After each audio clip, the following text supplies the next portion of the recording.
면접장, 민주는 떨리는 목소리로 대답합니다. 제 아버지는 박도연입니다. 7년 전 돌아가셨습니다. 그 순간 박정호 회장의 손에서 만년필이 떨어집니다. 탁 하는 소리가 조용한 면접장에 울려 퍼지고 회장의 얼굴은 창백하게 변합니다. 도연이! 회장의 떨리는 목소리와 함께 임원들은 얼어붙고 민주는 무슨 일인지 몰라 어리둥절한 표정으로 회장을 바라봅니다. 오늘 사연 시작하기 전 여러분의 응원이 필요합니다.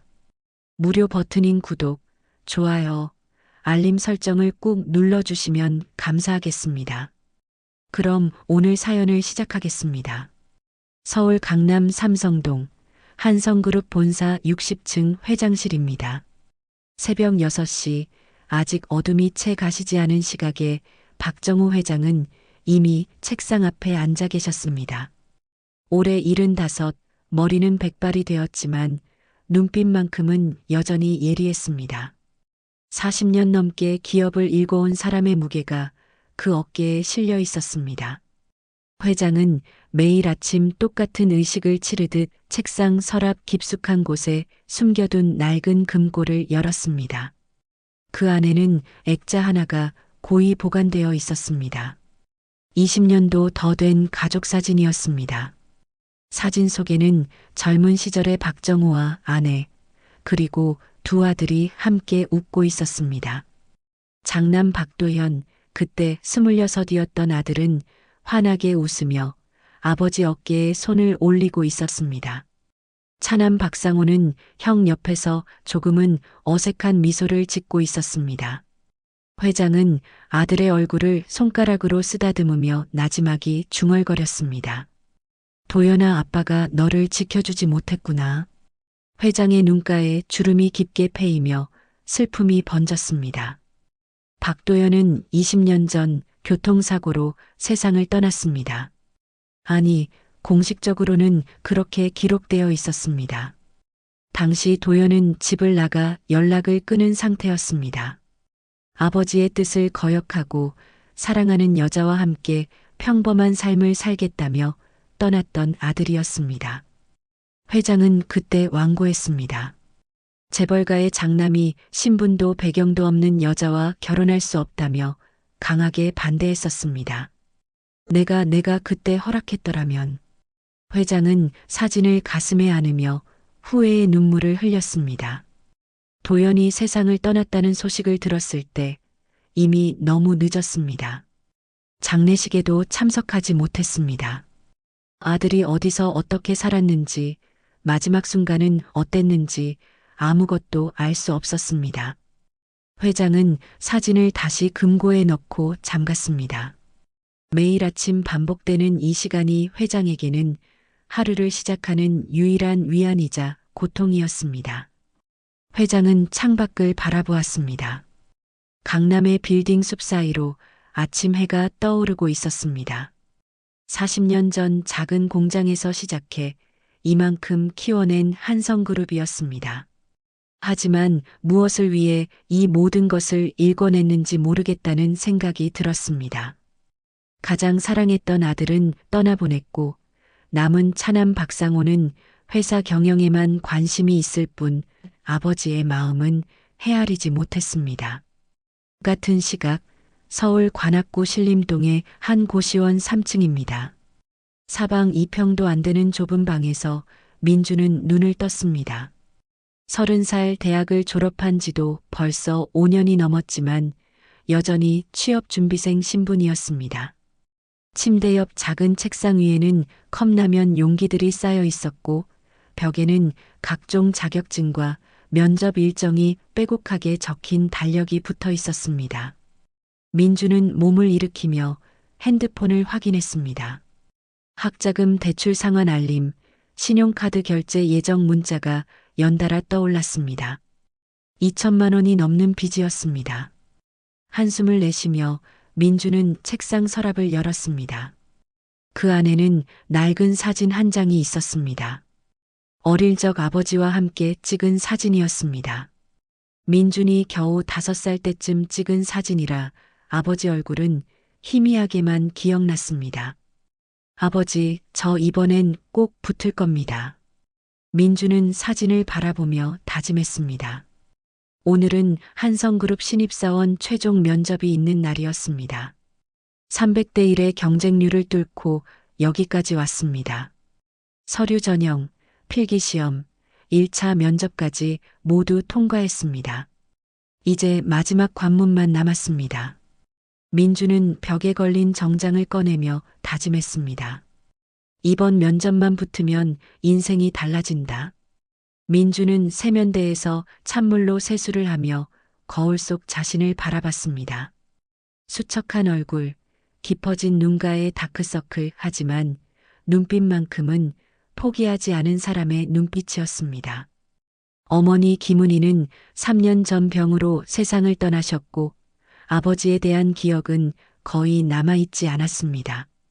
다만 어머니가 돌아가시기 전 병상에서 해주셨던 말씀만이 가슴에 남아있었습니다. 민준아, 내 아버지는 정말 훌륭한 분이셨단다. 돈이나 명예보다 사람을 소중히 여기셨지. 언젠가 너도 알게 될 거야. 하지만 민준에게 아버지란 존재는 그저 주민등록 등본에 적힌 이름일 뿐이었습니다.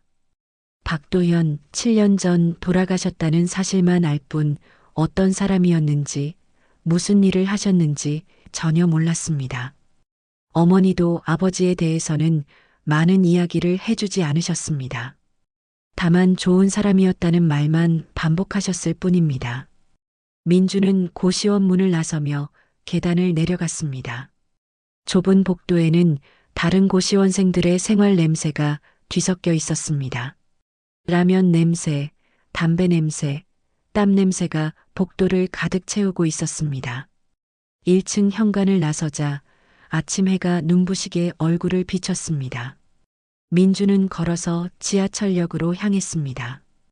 버스비 1,200원을 아끼기 위해서였습니다. 20분을 걸어 지하철역에 도착했습니다. 지하철 안은 출근길 사람들로 붐볐습니다. 민주는 구석에 서서 면접 준비 노트를 다시 한번 펼쳤습니다. 예상 질문과 답변들이 빼곡하게 적혀 있었습니다. 한성그룹, 국내 10대 기업 중 하나인 이 회사에 들어가는 것은 민준에게는 꿈 같은 일이었습니다. 하지만 동시에 절실했습니다. 더 이상 이렇게 살 수는 없었습니다. 30살 친구들은 이미 회사에서 자리를 잡아가고 있었고 민준만 여전히 제자리였습니다. 1시간 뒤 한성그룹 본사에 도착한 민준은 로비에서 다른 면접자들을 보았습니다.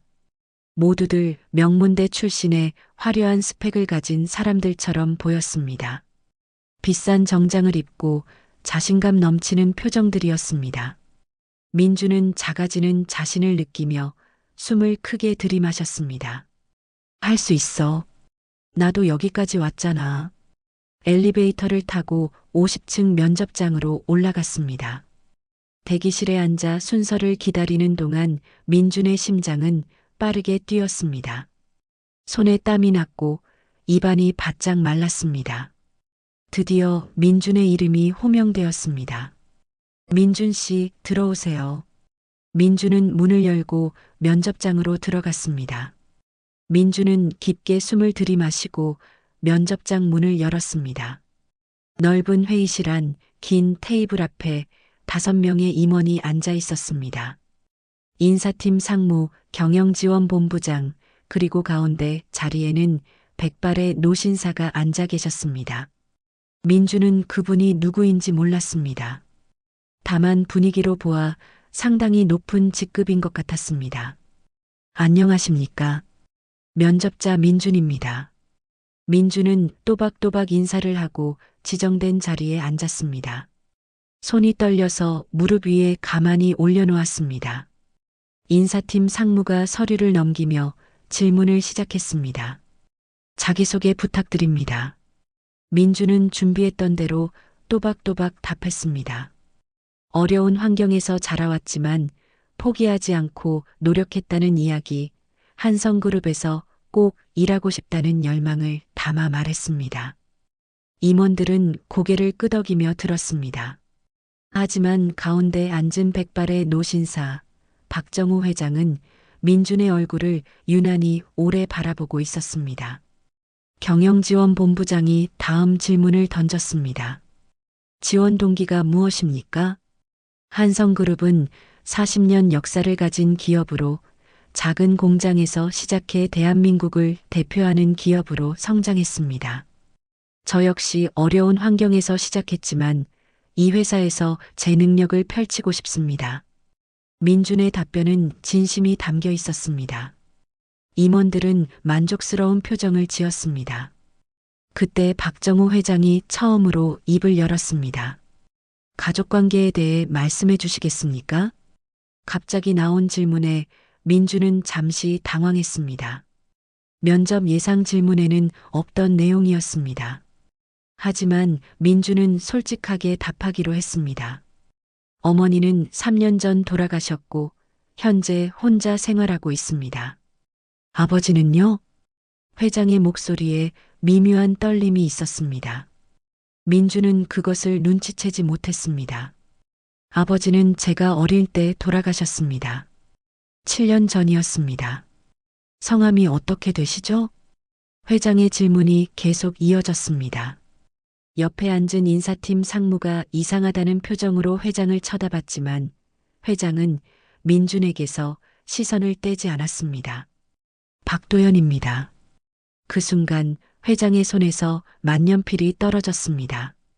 탁 하는 소리가 조용한 면접장에 울려 퍼졌습니다.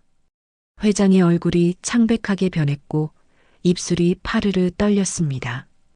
경영지원본부장이 놀라서 회장을 붙잡았습니다. 회장님, 괜찮으십니까? 아니, 괜찮네. 회장은 가까스로 정신을 차리며 책상을 짚었습니다. 하지만 눈빛은 흔들리고 있었습니다. 민준을 바라보는 회장의 눈에는 믿을 수 없다는 표정과 함께 무언가 간절한 빛이 섞여 있었습니다. 민준은 무슨 일인지 몰라 어리둥절한 표정으로 회장을 바라봤습니다. 죄송합니다만 아버님께서 돌아가신 경위를 여쭤봐도 될까요? 회장의 목소리는 떨리고 있었습니다. 이제는 면접이 아니라 개인적인 질문처럼 느껴졌습니다. 민준은 조심스럽게 답했습니다. 제가 어렸을 때라 자세히는 모르지만 어머니께서 교통사고였다고 하셨습니다. 저희는 아버지와 따로 살고 있었고 따로 살았다고요? 네. 어머니 말씀으로는 아버지께서 사정이 있어 떨어져 지내셨다고 들었습니다. 구체적인 내용은 어머니도 많이 말씀해 주지 않으셨습니다. 회장은 눈을 감았습니다. 20년 전 아들 박도연이 집을 나간 후 소식이 끊겼던 그때가 떠올랐습니다. 도연은 김은이라는 여자와 함께 평범하게 살겠다며 재벌가의 삶을 거부했었습니다. 회장은 완고하게 반대했고 아들은 결국 집을 나갔습니다.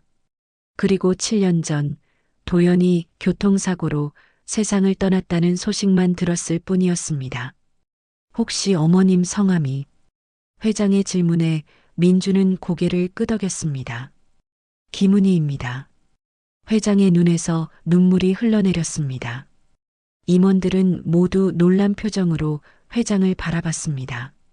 한성그룹을 20년 넘게 이끌어온 냉철한 경영인 박정우 회장이 면접장에서 눈물을 흘리는 모습은 처음이었습니다. 회장님, 경영지원본부장이 걱정스럽게 불렀지만 회장은 손을 저으며 제지했습니다. 회장은 떨리는 손으로 민준의 서류를 다시 펼쳤습니다. 생년월일, 주소, 학력 사항들을 하나하나 확인했습니다. 그리고 가족관계 증명서를 보는 순간 회장은 확신했습니다. 아버지란 박도연. 바로 회장의 장남이었습니다. 그렇다면 눈앞의 이 청년은 자네가 내 손자란 말인가? 회장의 중얼거림에 면접장은 얼어붙었습니다. 인사팀 상무와 경영지원본부장이 서로 눈빛을 교환했습니다. 민주는 무슨 말인지 이해할 수 없었습니다. 손자라니 무슨 뜻입니까? 회장은 떨리는 손으로 민준의 얼굴을 바라봤습니다. 20년 전 떠나보낸 아들 박도연의 얼굴이 겹쳐 보였습니다.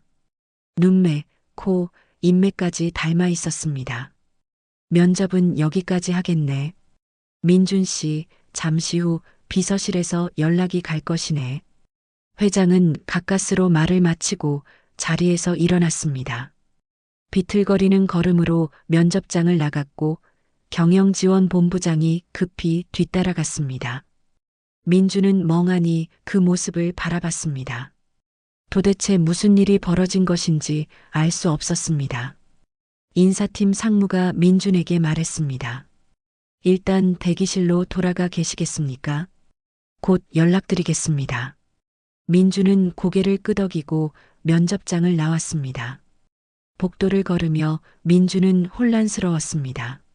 손자라니 도대체 무슨 의미인지 알 수 없었습니다. 아버지 박도영과 저 회장이 무슨 관계란 말입니까? 민준의 머릿속은 복잡했습니다. 대기실로 돌아온 민준은 창밖을 바라보며 생각에 잠겼습니다. 어머니는 왜 아버지에 대해 많은 이야기를 해주지 않으셨을까? 왜 따로 살았을까? 그리고 저 회장은 왜 그런 반응을 보였을까? 질문들이 꼬리에 꼬리를 물고 이어졌습니다. 민주는 대기실 창가에 서서 강남의 빌딩 숲을 바라보고 있었습니다. 머릿속은 여전히 혼란스러웠습니다. 면접장에서 벌어진 일들이 계속 떠올랐습니다. 회장의 떨리는 목소리, 눈물, 그리고 내 손자라는 말. 도대체 무슨 의미였을까요? 30분쯤 지났을까 대기실 문이 열렸습니다. 50대 중반으로 보이는 단정한 정장 차림의 남자가 들어왔습니다. 한성그룹 비서실장 이강수였습니다. 비서실장은 민준에게 다가와 조심스럽게 말을 건넸습니다. 민준 씨, 제가 비서실장 이강수라고 합니다. 잠깐 말씀 나눌 수 있을까요? 네, 그러시죠. 민준은 긴장한 표정으로 고개를 끄덕였습니다. 비서실장은 주변을 둘러보더니 민준을 복도 끝 작은 응접실로 안내했습니다. 문을 닫자 조용한 공간이 만들어졌습니다. 비서실장은 민준에게 앉으라는 손짓을 하고는 신중한 표정으로 입을 열었습니다. 면접에서 말씀하신 내용에 대해 몇 가지 확인하고 싶은 게 있습니다. 네, 말씀하십시오. 어머님 성함이 김은희 씨 맞습니까? 비서실장의 목소리에는 긴장감이 묻어 있었습니다. 민주는 고개를 끄덕였습니다. 네, 맞습니다. 그런데 왜 그러시는지. 그리고 아버님 성함이 박도연 씨라고 하셨죠? 네. 하지만 저는 아버지에 대해 아는 게 거의 없습니다. 어릴 때 돌아가셨고 어머니께서도 많은 말씀을 해주지 않으셨거든요. 비서실장은 깊은 한숨을 내쉬었습니다. 20년 동안 한성그룹에서 일하며 박정호 회장을 가장 가까이서 모셔온 사람이었습니다. 장남 박도연이 집을 나간 그날도, 도연이 세상을 떠났다는 소식을 들은 그날도 함께 있었습니다. 비서실장은 주머니에서 낡은 사진 한 장을 꺼냈습니다. 이 사진 좀 보시겠습니까? 민주는 사진을 받아들었습니다. 20여 년 전으로 보이는 오래된 사진이었습니다. 사진 속에는 젊은 남자가 환하게 웃고 있었습니다. 민주는 그 얼굴을 보는 순간 숨이 멎었습니다. 집에 있는 어린 시절 사진 속 아버지와 똑같은 얼굴이었습니다. 아니, 더 젊고 행복해 보이는 모습이었습니다. 이분이 제 아버지입니까? 네. 박도연 전무입니다. 한성그룹 창업주 박정호 회장의 장남이셨습니다. 민주는 사진을 든 손이 떨렸습니다. 전무라니, 재벌가의 장남이라니. 민주는 지금껏 아버지가 평범한 사람이라고만 생각했습니다. 아니, 생각할 기회조차 없었습니다. 어머니는 아버지에 대해 거의 말씀하지 않으셨고, 민준 역시 궁금해하지 않았습니다. 그저 가난하게 살아온 것이 당연하다고 여겼습니다. 그럼 아까 회장님이 하신 말씀은 맞습니다. 박정우 회장은 민준 씨의 할아버지가 되십니다. 민준은 의자에 주저앉았습니다. 재벌가의 손자라니 믿을 수가 없었습니다. 30해 동안 가난하게 살아왔는데 사실은 재벌가의 혈육이었다는 것이 현실처럼 느껴지지 않았습니다. 비서실장은 민준의 혼란스러운 표정을 보며 천천히 설명을 이어갔습니다. 20년 전 박도연 전무님께서는 회장님의 반대를 무릅쓰고 집을 나가셨습니다. 김은혜 씨와 함께 평범한 삶을 살겠다고 하셨죠. 회장님은 재벌가의 장남이 신분 차이가 있는 여성과 결혼하는 것을 허락하지 않으셨습니다. 민주는 주먹을 꽉 쥐었습니다. 어머니가 왜 힘들게 사셨는지 이제야 이해가 되었습니다. 재벌가에서 쫓겨난 아들과 함께 평범하게, 아니 가난하게 살아야 했던 어머니의 삶이 떠올랐습니다. 그럼 할아버지는 아버지가 떠나는 것을 그냥 보고만 계셨습니까? 민준의 목소리에 분노가 섞여 있었습니다. 비서실장은 난처한 표정을 지었습니다. 회장님께서도 후회하고 계십니다. 당시에는 기업의 체면과 전통을 중요하게 생각하셨지만 아들을 잃고 나서야 깨달으신 겁니다. 얼마나 잘못된 선택이었는지를요. 아버지는 어떻게 돌아가신 겁니까? 7년 전 교통사고였습니다. 회장님께서 소식을 듣고 장례식장을 찾아갔지만 이미 장례가 끝난 후였습니다. 그 후로 회장님은 매일 아침 박도연 전무의 사진을 보며 하루를 시작하십니다. 민주는 복잡한 심경이었습니다. 한편으로는 아버지를 버린 재벌가에 대한 분노가 치솟았고 다른 한편으로는 할아버지라는 사람이 느껴지는 슬픔도 이해가 되었습니다. 하지만 가장 큰 감정은 혼란이었습니다. 저는 어떻게 해야 합니까? 민준의 떨리는 목소리에 비서실장은 조심스럽게 답했습니다. 회장님께서 민준 씨를 만나고 싶어 하십니다. 하지만 급하게 서두르지는 않으실 겁니다. 민준 씨가 준비되면 그때 만나시면 됩니다. 그럼 면접 결과는 어떻게 되는 겁니까? 그건 민준 씨의 실력으로 판단될 것입니다. 회장님께서는 혈연 때문이 아니라 능력으로 평가받기를 원하실 겁니다. 비서실장은 명함을 꺼내 민준에게 건넸습니다. 천천히 생각해 보십시오. 준비되면 언제든 연락 주시기 바랍니다. 민준은 명함을 받아들고 고개를 끄덕였습니다. 비서실장은 조용히 응접실을 나갔고 민준은 혼자 남았습니다. 창밖으로 서울의 하늘이 보였습니다. 아침에 고시원을 나설 때와는 완전히 다른 세상이 펼쳐진 기분이었습니다. 민준은 주머니에서 낡은 지갑을 꺼내 아버지 사진을 다시 꺼내봤습니다. 희미한 흑백 사진 속 아버지는 여전히 미소 짓고 계셨습니다. 민준은 사진을 가슴에 안으며 중얼거렸습니다. 아버지, 제게 이런 비밀이 있었다니. 민준은 응접실을 나와 엘리베이터를 탔습니다. 1층 로비로 내려오는 동안 머릿속은 복잡했습니다. 재벌가의 손자라는 사실, 할아버지가 있다는 사실, 아버지가 겪었을 고통들, 모든 것이 믿기지 않았습니다. 로비를 나서자 차가운 바람이 얼굴을 스쳤습니다. 민주는 한성그룹 본사 건물을 올려다봤습니다. 저 높은 곳 어딘가에 할아버지가 계실 것입니다. 30해 동안 모르고 살았던 혈육이 저기 있다는 사실이 낯설었습니다. 사흘이 지났습니다. 민주는 고시원 방에서 천장만 바라보며 시간을 보냈습니다. 비서실장에게 받은 명함을 하루에도 수십 번씩 꺼내봤다가 다시 넣었습니다. 연락을 해야 할까 말아야 할까? 머릿속은 여전히 혼란스러웠습니다. 그날 오후 민준의 핸드폰이 울렸습니다. 모르는 번호였습니다. 민준은 조심스럽게 전화를 받았습니다. 여보세요? 민준 씨, 비서실장 이강수입니다. 회장님께서 민준 씨를 뵙고 싶어 하십니다. 내일 오후 2시에 회장님 댁으로 와주시겠습니까? 민준은 숨을 들이켰습니다. 결국 이 순간이 왔습니다.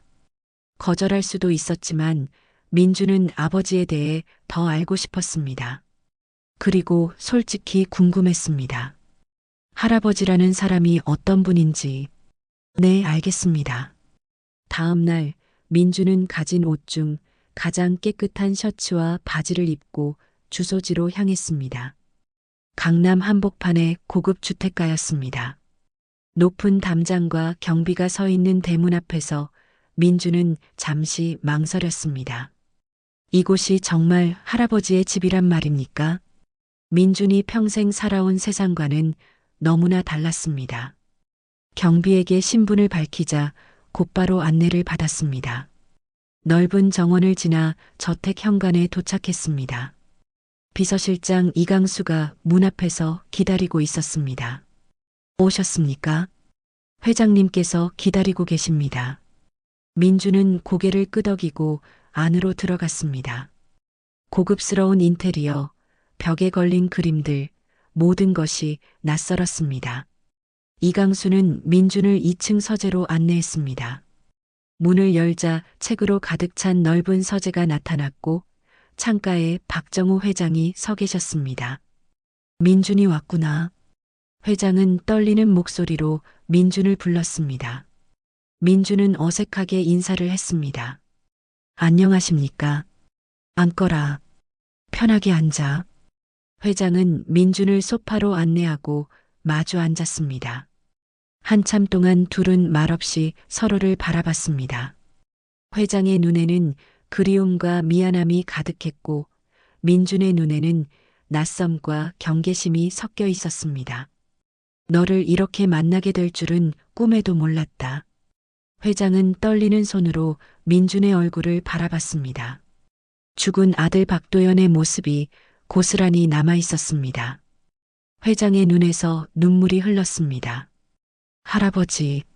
민준은 어색하게 그 호칭을 불렀습니다. 평생 할아버지라는 존재를 가져본 적 없는 민준에게는 낯선 단어였습니다.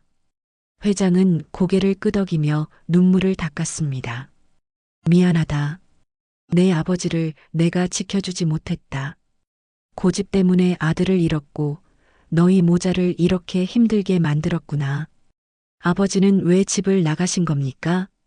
민준의 질문에 회장은 깊은 한숨을 내쉬었습니다. 내 아버지는 자유로운 영혼이었다. 재벌가의 틀에 갇히기 싫어했지. 김은혜 씨를 사랑했고 평범하게 살고 싶어 했어. 하지만 나는 기업의 체면과 전통만 생각했다. 장남이 신분도 배경도 없는 여자와 결혼할 수 없다고 반대했지. 회장의 목소리에는 후회가 묻어 있었습니다. 결국 도연이는 모든 것을 버리고 떠났다. 나는 그때 언젠가 돌아올 거라고 생각했어. 하지만 영영 돌아오지 못했구나. 민주는 주먹을 꽉 쥐었습니다. 어머니가 왜 그렇게 힘들게 사셨는지, 왜 아버지 이야기를 하지 않으셨는지 이제야 알 것 같았습니다. 재벌가에서 쫓겨나 가난하게 살아야 했던 부모님의 삶이 떠올랐습니다. 어머니는 병원비도 제대로 못 쓰시고 돌아가셨습니다. 저는 학자금 대출받아 겨우 대학 나왔고요. 20년 동안 할아버지는 뭐 하신 겁니까? 민준의 목소리에 분노가 섞였습니다. 회장은 고개를 떨구었습니다. 변명의 여지가 없다. 내가 너무 늦게 깨달았다. 그때 서재 문이 벌컥 열렸습니다. 50대 중반의 남자가 환한 표정으로 들어왔습니다. 박정우 회장의 차남 박상호였습니다. 뒤이어 40대 여성 2명이 따라 들어왔습니다. 박상호의 아내와 형수였습니다. 아버지, 이게 무슨 일입니까? 박상호는 민준을 노려보며 소리쳤습니다. 회장은 침착하게 답했습니다. 상호야, 이 아이는 내 조카다. 도연이의 아들이야. 갑자기 나타난 사생아를 조카로 인정하라고요? 말도 안 됩니다. 박상호의 아내도 거들었습니다. 회장님, 혹시 사기꾼 아닙니까? 재산 노리고 나타난 거 아니에요? 민주는 자리에서 벌떡 일어났습니다. 저는 재산 때문에 온 게 아닙니다. 그냥 아버지에 대해 알고 싶었을 뿐입니다. 그럼 유전자 검사라도 받아보시죠. 정말 도연 오빠 아들이 맞는지 박상호의 형수가 차갑게 말했습니다. 회장은 손을 들어 제지했습니다. 그만들 하거라. 민준이는 분명 내 손자다. 도연이의 얼굴이 그대로 남아있지 않느냐. 아버지, 지금 후계 구도가 어떻게 되는 겁니까? 갑자기 장남의 아들이 나타나면 제 입장은 어떻게 되는 겁니까? 박상호의 목소리는 떨리고 있었습니다. 20년 동안 차남으로서 회사를 이끌어왔는데 갑자기 나타난 조카가 모든 것을 빼앗아갈까 두려웠던 것입니다. 회장은 단호하게 말했습니다. 후계는 능력으로 정해진다. 민준이가 재벌가의 손자인 건 맞지만 그것만으로 회사를 물려받을 수는 없어. 하지만 최소한 가족으로는 인정받아야 한다. 절대 안 됩니다. 박상호는 소리치며 서재를 나갔습니다. 두 며느리도 차갑게 민준을 쳐다보며 뒤따라 나갔습니다. 서재에는 다시 회장과 민준만 남았습니다. 회장은 깊은 한숨을 내쉬었습니다. 미안하구나. 너를 이런 식으로 맞이하게 되어서. 민준은 고개를 저었습니다. 괜찮습니다. 저도 준비가 안 된 상태였습니다. 천천히 생각해 보겠습니다. 민준은 자리에서 일어났습니다. 회장은 민준의 손을 꼭 잡았습니다. 민준아, 나는 내가 필요하다. 가족으로 받아들이고 싶구나. 민준은 복잡한 표정으로 고개를 끄덕이고 서재를 나왔습니다. 저택을 나서는 길, 민준의 마음은 더욱 혼란스러웠습니다. 재벌가의 권력 다툼, 냉랭한 가족들, 그 속에서 민준은 자신이 어디에 속해야 할지 알 수 없었습니다. 일주일 후 민준은 고시원 계단을 오르다 숨이 찼습니다. 요즘 잠을 제대로 못 자고 있었습니다. 할아버지 댁을 다녀온 후로 머릿속이 복잡했습니다. 핸드폰에는 비서실장 이강수의 부재중 전화가 여러 통 쌓여 있었지만 민준은 아직 답할 준비가 되지 않았습니다. 방문을 열고 들어서는 순간 민준은 멈춰섰습니다. 문틈 사이로 봉투 하나가 밀려 들어와 있었습니다. 민준은 봉투를 집어들었습니다. 보내는 사람 이름은 없었고 그저 두툼한 느낌만 있었습니다. 봉투를 뜯는 순간 민준의 얼굴이 굳었습니다. 신문 기사 출력물이었습니다. 제목은 이렇게 쓰여 있었습니다. 한성그룹 회장, 숨겨진 손자 발견. 후계 구도 요동치나. 민준은 손이 떨렸습니다. 기사를 읽어 내려갔습니다. 면접장에서 있었던 일, 박도연 전무의 이야기, 그리고 민준이 재벌가에 숨겨진 손자라는 내용이 상세하게 적혀 있었습니다. 누군가 언론에 흘린 것입니다. 민준은 주저앉았습니다. 이제 모든 사람이 알게 될 것입니다. 고시원 사람들도 친구들도 모두가 민준을 다른 눈으로 볼 것입니다. 핸드폰이 울리기 시작했습니다. 친구들, 지인들, 심지어 몇 년 동안 연락도 없던 사람들까지 전화를 걸어왔습니다. 야, 너 진짜 재벌 손자였어? 민준아, 기사 봤는데 대박이다. 이제 부자네. 오랜만이야. 우리 한번 만날까? 민준은 핸드폰을 꺼버렸습니다. 숨이 막혔습니다. 밖으로 나가고 싶었지만 고시원 입구에는 이미 기자 몇 명이 진을 치고 있었습니다. 민준은 창문으로 그 모습을 내려다보며 벽에 등을 기댔습니다. 이게 무슨 일이지? 그날 저녁 한성그룹 회장 저택에서는 긴급 가족회의가 열렸습니다.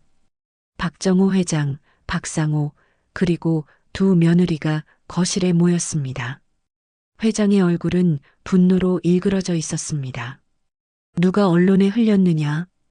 회장의 목소리가 거실을 울렸습니다. 박상호는 모르는 척 고개를 돌렸습니다. 하지만 회장은 이미 알고 있었습니다. 차남 박상호 외에는 이렇게 할 사람이 없었습니다. 상호, 내가 한 짓이지? 아버지, 무슨 말씀이십니까? 저도 이 기사를 보고 놀랐습니다. 박상호는 시치미를 뗐지만 목소리는 떨리고 있었습니다. 회장은 주먹으로 탁자를 내리쳤습니다. 너는 내 아들이지만 이번 일만큼은 용서할 수 없다. 민준이를 세상에 이런 식으로 알린 건 비겁한 짓이야. 아버지, 저는 회사를 위해 한 겁니다. 갑자기 나타난 사생아가 후계자가 된다면 회사가 혼란에 빠집니다. 사생아라니. 민준이는 정식으로 혼인신고된 부부 사이에서 태어난 내 손자다. 회장의 목소리는 더욱 커졌습니다. 박상호의 아내가 끼어들었습니다. 회장님, 하지만 20년 동안 한 번도 나타나지 않았던 사람이 갑자기 나타나 권리를 주장한다면 주주들이 뭐라고 하겠습니까? 민준이는 아무 권리도 주장하지 않았어. 그저 할아버지를 만나러 온 것뿐이야. 회장은 깊은 한숨을 내쉬며 창밖을 바라봤습니다. 어디선가 민준도 이 기사를 보고 있을 것입니다. 얼마나 힘들어하고 있을까? 회장은 비서실장 이강수에게 전화를 걸었습니다. 민준이를 보호하게. 기자들이 접근하지 못하도록 경호원을 붙이고 필요하면 숙소도 마련해주게. 알겠습니다, 회장님. 다음 날 민주는 고시원을 나섰습니다. 더 이상 이곳에 있을 수 없었습니다. 기자들의 추적을 피해 뒷문으로 빠져나왔지만 거리를 걷는 것조차 두려웠습니다. 사람들이 자신을 알아보는 것 같았습니다. 민주는 한강 다리 위에 서서 강물을 바라봤습니다. 어머니, 제가 어떻게 해야 할까요? 민주는 어머니가 그리웠습니다. 살아계셨다면 무슨 말씀을 해주셨을까요? 아버지에 대해, 재벌가에 대해, 그리고 지금의 상황에 대해. 민준의 눈에서 눈물이 흘렀습니다. 태어난 것이 죄처럼 느껴졌습니다. 그때 누군가 민준의 어깨를 두드렸습니다. 놀라 돌아보니 비서실장 이강수가 서 있었습니다. 민준 씨, 회장님께서 걱정하고 계십니다. 일단 안전한 곳으로 모시겠습니다. 저는 그냥 혼자 있고 싶습니다. 지금은 혼자 있을 때가 아닙니다. 기자들이 민준 씨를 찾고 있고 악의적인 기사들도 나오고 있습니다. 회장님께서 준비한 곳으로 가시죠. 민준은 힘없이 고개를 끄덕였습니다. 이강수는 민준을 차에 태우고 강남의 한 고급 오피스텔로 데려갔습니다. 넓고 깨끗한 공간이었습니다. 고시원과는 비교할 수 없을 정도로 좋은 곳이었지만 민준은 기쁘지 않았습니다. 여기서 당분간 머무르십시오. 필요한 것은 무엇이든 말씀하시면 됩니다. 감사합니다. 하지만 저는 민준은 말을 잇지 못했습니다. 무엇을 원하는지조차 알 수 없었습니다. 이강수는 민준의 어깨를 가볍게 두드렸습니다. 힘드시겠지만 시간이 필요합니다. 회장님께서도 민준 씨를 위해 최선을 다하고 계십니다. 이강수가 떠난 후 민준은 창가에 서서 서울의 야경을 바라봤습니다. 화려한 불빛들이 반짝이고 있었지만 민준의 마음은 어두웠습니다. 핸드폰을 켜자 수백 개의 문자와 전화가 쌓여 있었습니다. 대부분 호기심 어린 질문들이었습니다. 너 정말 재벌 손자 맞아? 돈 많이 받았니? 나 좀 도와줄 수 있어? 민주는 핸드폰을 소파에 던졌습니다.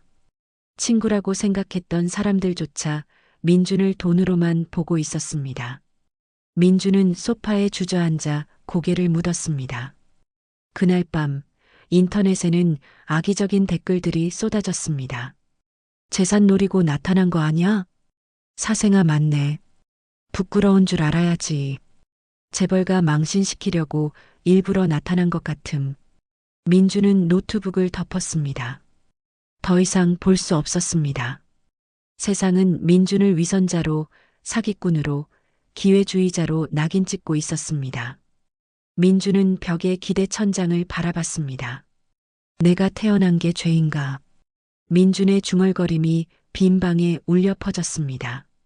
재벌가의 손자라는 타이틀은 축복이 아니라 저주처럼 느껴졌습니다. 민주는 눈을 감았습니다. 어머니의 얼굴이 떠올랐습니다. 평생 가난하게 살면서도 웃음을 잃지 않으셨던 어머니. 그 어머니가 민준을 낳고 키우며 얼마나 힘드셨을까 생각하니 가슴이 아팠습니다. 일주일이 지났습니다. 민주는 오피스텔에서 나오지 않고 지냈습니다. 창밖을 내다보는 것 외에는 아무것도 하지 않았습니다.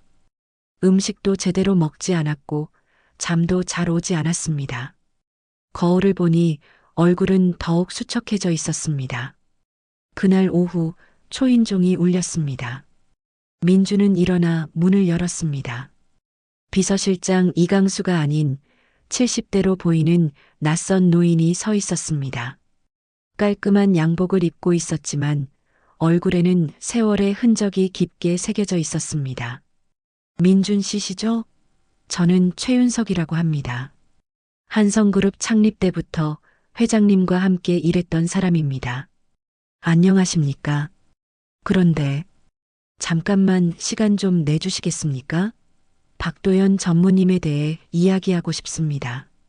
민주는 노인을 안으로 들였습니다. 최윤석은 소파에 앉아 가방에서 낡은 수첩 한 권을 꺼냈습니다. 표지는 색이 발해 있었고 곳곳에 세월의 때가 묻어 있었습니다. 저는 40년 전 한성그룹 공장에서 노동자로 시작했습니다. 박정우 회장님은 그때부터 우리 직원들을 가족처럼 대해주셨죠. 그리고 장남 박도연 전무님은 아버지보다 더 직원들을 아꼈습니다. 최윤석의 목소리에는 그리움이 묻어 있었습니다. 민주는 자세를 고쳐 앉으며 귀를 기울였습니다.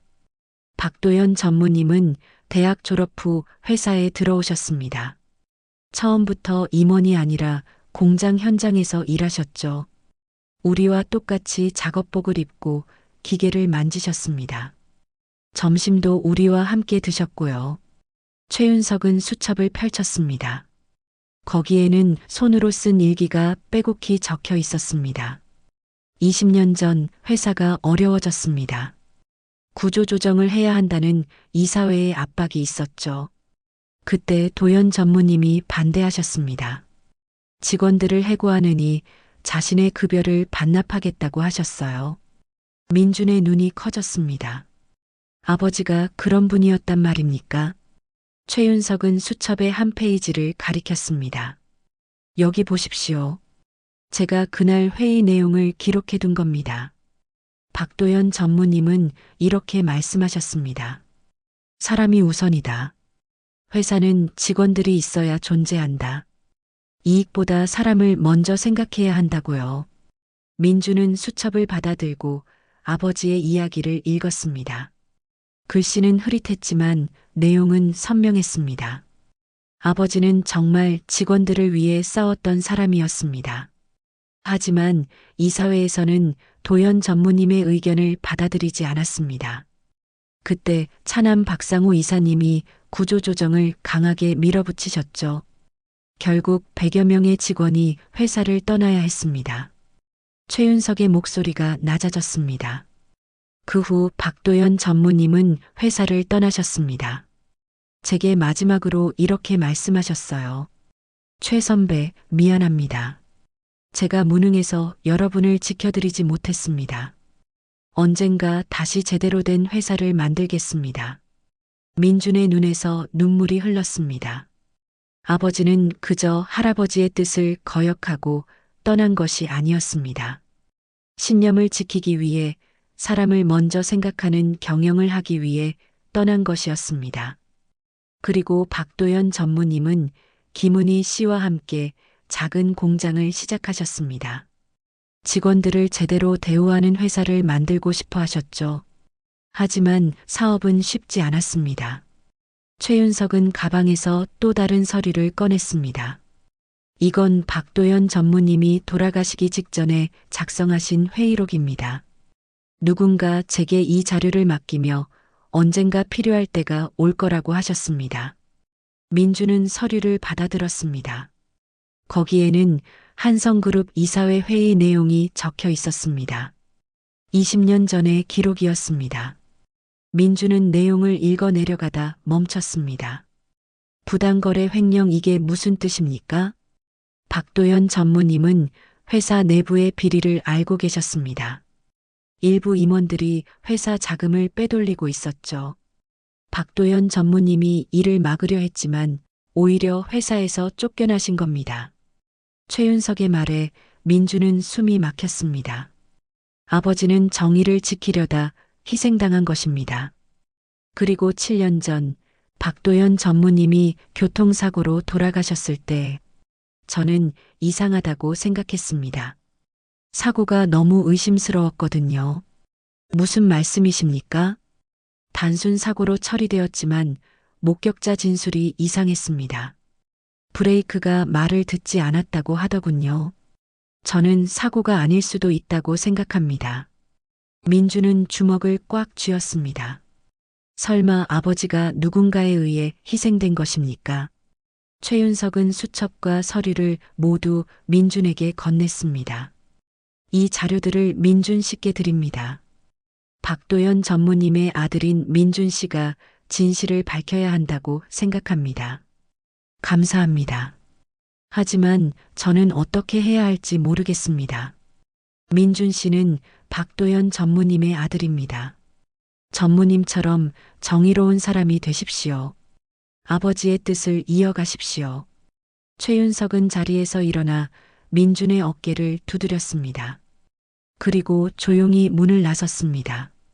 민준은 혼자 남아 아버지가 남긴 자료들을 펼쳤습니다.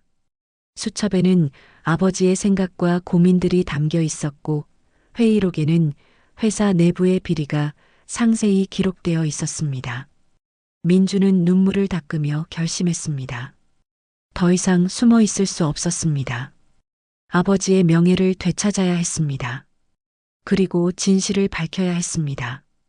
민주는 핸드폰을 들고 비서실장 이강수에게 전화를 걸었습니다. 이 실장님, 저 민준입니다. 할아버지를 뵙고 싶습니다. 언제 오시겠습니까? 지금 당장 가겠습니다. 그리고 할아버지께 전해 주십시오. 아버지에 대한 진실을 알고 싶다고요. 전화를 끊고 민주는 자료들을 가방에 넣었습니다. 거울을 보니 수척한 얼굴이었지만 눈빛만큼은 달라져 있었습니다. 더 이상 혼란스러운 청년이 아니라 진실을 찾으려는 아들의 눈빛이었습니다. 민주는 오피스텔 문을 열고 밖으로 나섰습니다. 저녁해가 서울 하늘을 붉게 물들이고 있었습니다. 민주는 할아버지의 저택으로 향했습니다. 이제는 도망치지 않을 것입니다. 아버지 박도연의 아들로서 진실을 마주할 것입니다. 민주는 할아버지의 저택 앞에 섰습니다. 저녁 어스름이 내려앉은 거리는 조용했습니다. 경비에게 신분을 밝히자 곧바로 안내를 받았습니다. 현관문을 열고 들어서니 비서실장 이강수가 기다리고 있었습니다. 민준 씨, 회장님께서 서재에 계십니다. 그런데 이강수는 말을 멈추고 민준을 걱정스러운 눈으로 바라봤습니다. 지금 박상호 이사님과 이사진들도 함께 계십니다. 긴급 이사회가 열렸습니다. 민준은 고개를 끄덕였습니다. 오히려 잘 됐다고 생각했습니다. 모두가 있는 자리에서 진실을 밝히는 것이 나았습니다. 민준은 가방을 꽉 쥐고 2층 서재로 향했습니다. 서재 문을 열자 긴장감이 흘러넘쳤습니다. 큰 회의 테이블 주위로 6명이 앉아 있었습니다. 박정호 회장, 박상호, 그리고 4명의 이사들이었습니다. 모두 민준을 향해 고개를 돌렸습니다. 박상호의 표정은 차갑게 굳어 있었습니다. 민준이 왔구나. 회장은 반가운 표정으로 민준을 맞이했습니다. 하지만 박상호는 냉랭하게 말했습니다. 아버지, 지금 이사회 중입니다. 외부인을 들이시면 곤란합니다. 민준이는 외부인이 아니네. 내 손자이고 이 회사와 관련된 중요한 사람이야. 회장의 단호한 목소리에 박상호는 입을 다물었습니다. 민주는 빈자리에 앉았습니다. 가방에서 최윤석이 건넨 자료들을 꺼내 테이블 위에 놓았습니다. 낡은 수첩과 회의록, 그리고 여러 서류들이었습니다. 이게 무엇인가? 한 이사가 물었습니다. 민주는 깊게 숨을 들이마시고 입을 열었습니다. 20년 전 제 아버지 박도연 전무가 회사를 떠난 진짜 이유입니다. 서재가 조용해졌습니다. 모두의 시선이 민준에게 집중되었습니다. 민준은 수첩을 펼쳤습니다. 아버지는 직원 구조 조정을 반대하셨습니다. 사람이 우선이라고, 이익보다 직원들을 먼저 생각해야 한다고 하셨습니다. 하지만 이사회는 아버지의 의견을 무시했고 100여 명의 직원이 해고되었습니다. 박상호의 얼굴이 굳었습니다. 회장은 눈을 감았습니다. 그날의 일이 떠오르는 듯 했습니다. 민주는 계속 말했습니다. 그리고 아버지는 회사 내부의 비리를 알고 계셨습니다. 일부 임원들이 회사 자금을 횡령하고 있었고 부당 거래도 있었습니다. 민주는 회의록을 테이블 위로 밀었습니다. 회장이 서류를 집어들고 내용을 확인했습니다. 회장의 손이 떨렸습니다. 이게 사실인가? 네.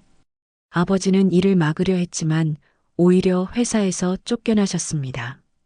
아버지를 내쫓은 사람들은 민주는 박상호를 바라봤습니다. 박상호는 자리에서 벌떡 일어났습니다. 허튼 소리 하지 마. 그건 다 근거 없는 소문이야. 그럼 이 회의록은 뭡니까? 아버지가 직접 작성하신 기록입니다. 날짜, 시간, 참석자 모두 명확합니다. 한 이사가 서류를 가져가 읽기 시작했습니다. 얼굴이 점점 굳어졌습니다. 그는 고개를 들어 박상호를 바라봤습니다. 박 이사님, 이게 사실입니까? 20년 전 우리 회사에 이런 일이 있었습니까? 그건 오래된 일이고 이미 해결된 문제야. 박상호의 목소리는 떨리고 있었습니다. 민주는 다른 서류를 꺼냈습니다. 그리고 7년 전 아버지의 교통사고도 의심스럽습니다. 목격자 진술에 따르면 브레이크가 고장났다고 합니다. 경찰 보고서에는 단순 사고로 기록되어 있지만 차량 정비 기록을 보면 사고 일주일 전 브레이크를 새로 교체했습니다. 회장이 벌떡 일어섰습니다. 무슨 소리냐? 도연이의 사고가 고의였다는 말이냐? 저도 확신은 없습니다. 하지만 의심할 만한 정황들이 있습니다.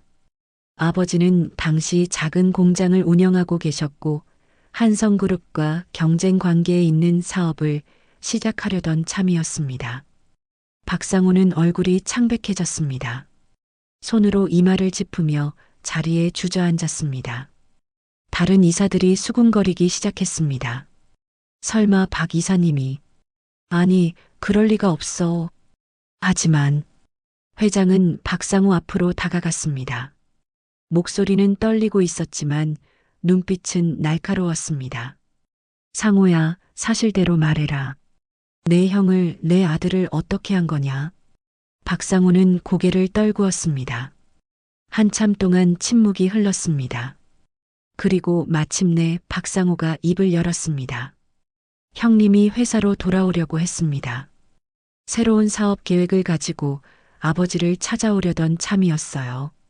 만약 형님이 돌아오면 저는 다시 그림자가 될 것 같았습니다. 회장의 눈에서 눈물이 쏟아졌습니다. 그래서 내 아들을 죽였단 말이냐? 아니에요. 저는 그저 브레이크를 건드린 것뿐이었어요. 사고가 나서 병원에만 가면 되는 줄 알았어요. 그렇게 죽을 줄은 몰랐습니다. 박상호는 울음을 터뜨렸습니다. 이사들은 경악한 표정으로 일어섰습니다. 민주는 주먹을 꽉 쥐었습니다. 분노가 치밀어 올랐지만 동시에 슬픔이 밀려왔습니다. 회장은 박상호의 멱살을 잡았습니다. 너는 내 아들이지만 살인자야. 내 형을 죽인 범죄자라고. 아버지 죄송합니다. 저는 그저 인정받고 싶었습니다. 인정? 내가 원한 건 인정이 아니라 권력이었어. 형을 죽이면서까지 얻고 싶었던 그 자리가 뭐가 그리 중요했느냐? 회장은 박상호를 밀쳐냈습니다. 박상호는 바닥에 주저앉아 울었습니다. 비서실장 이강수가 들어와 조용히 말했습니다. 회장님, 경찰에 연락하겠습니까? 회장은 고개를 끄덕였습니다. 그러게. 법의 심판을 받아야 해. 민주는 창밖을 바라봤습니다. 어둠이 깔린 서울 하늘 너머로 별이 하나 반짝이고 있었습니다. 민주는 속으로 중얼거렸습니다. 아버지, 이제 진실이 밝혀졌습니다. 편히 쉬세요. 회장은 민준에게 다가와 손을 잡았습니다. 민준아, 고맙다. 내가 아니었으면 영원히 진실을 모를 뻔했구나. 할아버지, 저도 아버지가 어떤 분이셨는지 이제야 알게 되었습니다. 도연이는 정말 훌륭한 사람이었어. 내가 그걸 너무 늦게 알았지. 회장과 민주는 서로를 껴안았습니다. 20년 만에 이어진 혈육의 만남이었습니다. 아픔과 상처로 가득했지만 이제는 진실을 마주한 만큼 치유의 시간이 올 것입니다. 석 달이 흘렀습니다. 한성그룹 본사 앞에는 더 이상 기자들이 모여들지 않았습니다. 박상호의 재판은 진행 중이었고 회사는 새로운 체제로 정비되고 있었습니다. 언론에서는 한성그룹의 비극적인 과거와 함께 정의를 되찾으려는 손자의 이야기를 조명했습니다. 여론은 서서히 민준의 편으로 돌아섰습니다. 민준은 한성그룹 50층 작은 사무실에 앉아 있었습니다. 신입사원으로 정식 입사한 지 한 달이 지났습니다. 회장의 손자라는 특혜는 없었습니다. 민준이 원한 것도 그것이었습니다. 아버지처럼 현장에서 배우고 싶었습니다. 책상 위에는 업무 서류들이 쌓여 있었고 민준은 하나하나 검토하며 메모를 남기고 있었습니다. 민준 씨, 회의 시간입니다. 동료 직원이 문을 두드리며 알렸습니다. 민준은 고개를 끄덕이고 서류를 정리했습니다.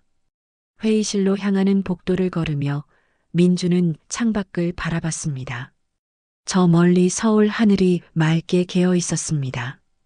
회의실에 들어서자 여러 직원들이 이미 자리에 앉아 있었습니다. 민준은 가장 뒤편에 조용히 앉았습니다. 회의는 신규 사업 계획에 관한 내용이었습니다. 팀장이 발표를 시작했고 민준은 집중해서 들었습니다. 회의가 끝날 무렵 팀장이 민준을 불렀습니다. 민준 씨, 혹시 의견 있으세요? 민준은 잠시 망설이다 입을 열었습니다. 이 사업이 수익성은 높지만 협력업체 직원들의 처우 개선도 함께 고려해야 한다고 생각합니다. 아버지께서 항상 말씀하셨다고 들었습니다. 사람이 우선이라고요. 회의실이 조용해졌습니다. 몇몇 직원들은 고개를 끄덕였고 팀장은 미소를 지었습니다. 좋은 의견입니다. 검토해 보겠습니다. 회의가 끝나고 민주는 사무실로 돌아왔습니다. 책상 위 액자 속에는 어린 시절 아버지와 찍은 사진이 놓여 있었습니다. 민주는 사진을 바라보며 미소 지었습니다. 아버지, 제가 잘하고 있는 거겠죠? 오후 6시 퇴근 시간이 되었습니다. 민주는 가방을 챙겨 엘리베이터를 탔습니다. 1층 로비를 지나 밖으로 나오니 선선한 바람이 불었습니다. 가을이 깊어지고 있었습니다. 민주는 지하철역으로 걸어갔습니다. 이제는 오피스텔이 아닌 작지만 따뜻한 원룸에서 살고 있었습니다. 할아버지가 큰 집을 마련해 주겠다고 했지만 민주는 정중히 거절했습니다. 스스로 벌어서 살고 싶었습니다. 저녁, 민주는 할아버지의 저택을 찾았습니다. 매주 목요일 저녁은 할아버지와 함께 식사하는 날이었습니다. 저택 현관문을 열고 들어서니 익숙한 향기가 풍겼습니다. 거실에서는 박정우 회장이 신문을 읽고 계셨습니다. 할아버지 왔습니다. 오, 민준이 왔구나. 들어와 앉거라. 회장은 신문을 접고 민준을 반갑게 맞이했습니다.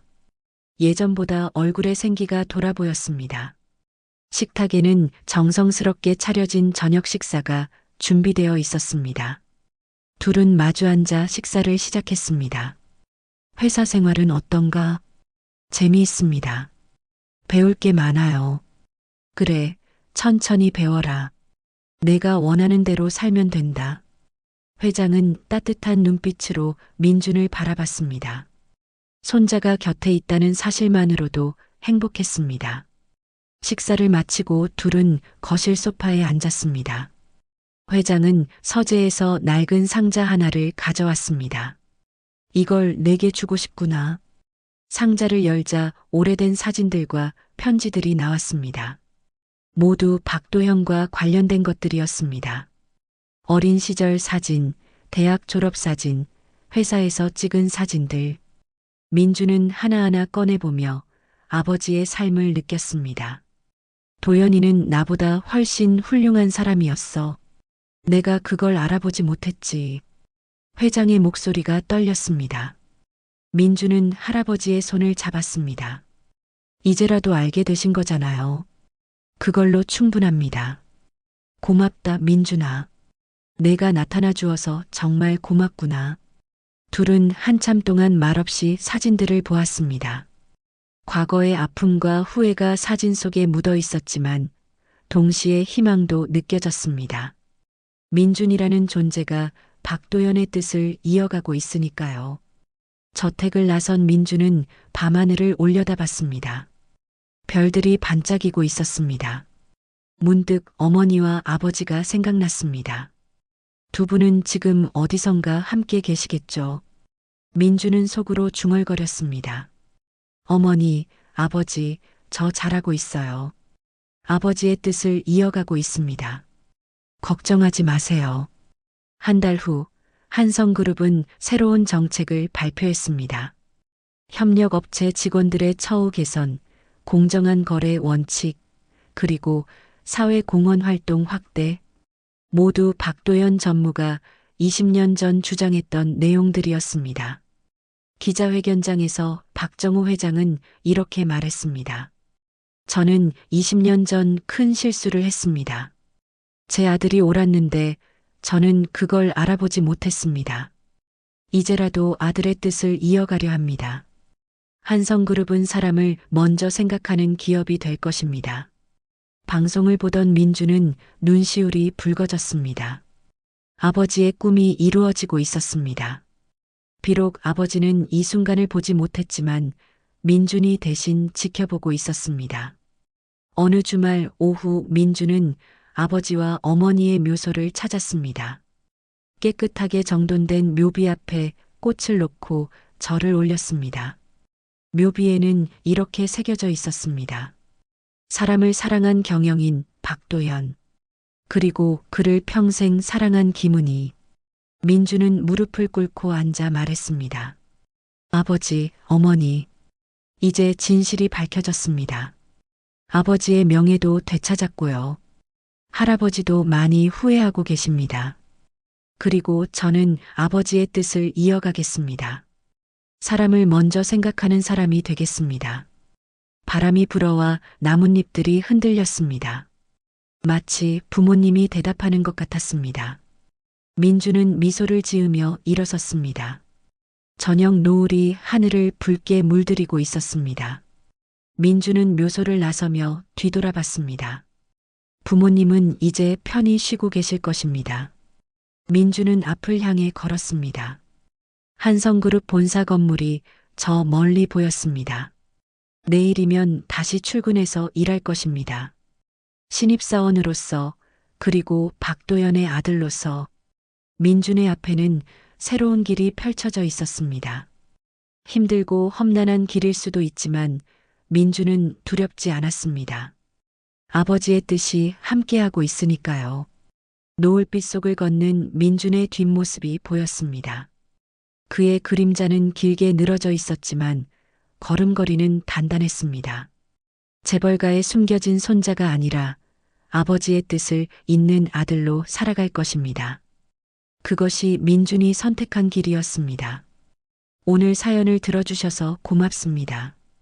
공감해 주시고 마음을 나눠주셔서 더 따뜻한 시간이 되었습니다.